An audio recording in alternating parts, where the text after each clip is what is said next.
So why did Jesus Christ ask us to make friends with money in Luke chapter 16 verse 9? Let's start with what precedes the verse, and then we can use that to find out what Jesus Christ meant in verse 9.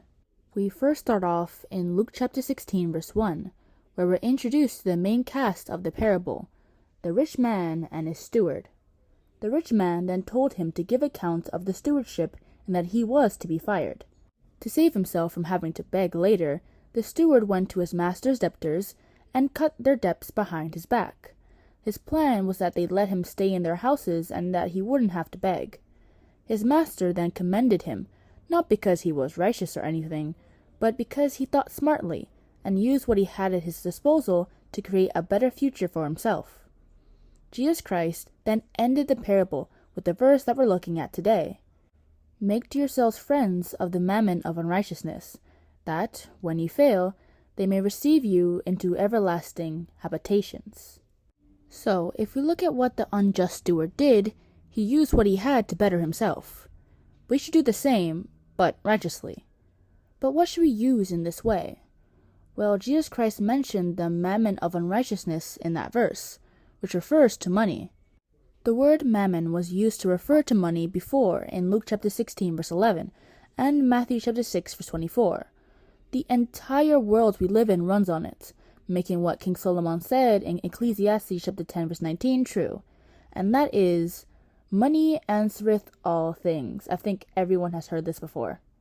So now we can use this money to secure a future, and the only way to do that is with God, because He is never changing. See Malachi chapter 3 verse 6, and has even promised His children that if they serve Him, He'll not only protect them now, but also graciously give them eternal life later on, as we see in Psalm chapter 18 verse 10 and chapter 37 verse 11.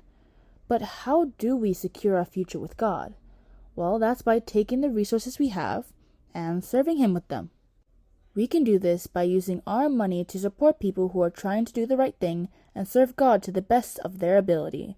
We can also use it for charity, and through that, it can be a vessel for God to bring people into the fold if He wants them, of course. But we don't have to stop with money. Any resource we have, we can use it to the glory of God.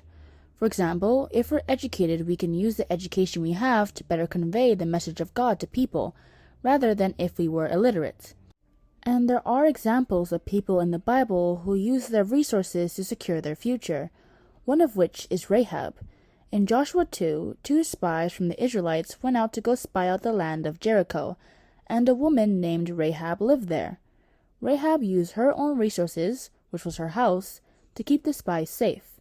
And because she helped God's people, later in Joshua chapter 6 verses 21 to 25, when Jericho was being destroyed, they let her and her family live. She secured her future, while everyone else perished. And then there's also Paul. We know from Acts chapter 23 verse 6 that Paul used to be a Pharisee and was also the son of a Pharisee. Through that process, he must have acquired a lot of knowledge about the past and how to better convey messages to people, something that the other apostles did not get. Using that information now, he spread the gospel through many countries and cities, and on top of that, wrote 13 epistles that Christians around the world use to better understand God and what He wants from us.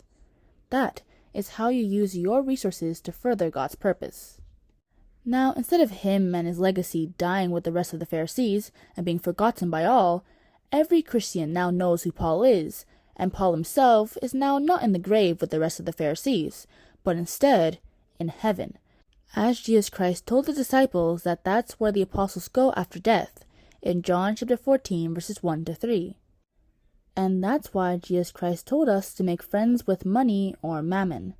God is never changing, but this world is always changing and screwing people over, so we can use the resources of this world to serve God, and then we'll not only be secured in this world, but also be able to look forward to eternal life. Doesn't that sound amazing?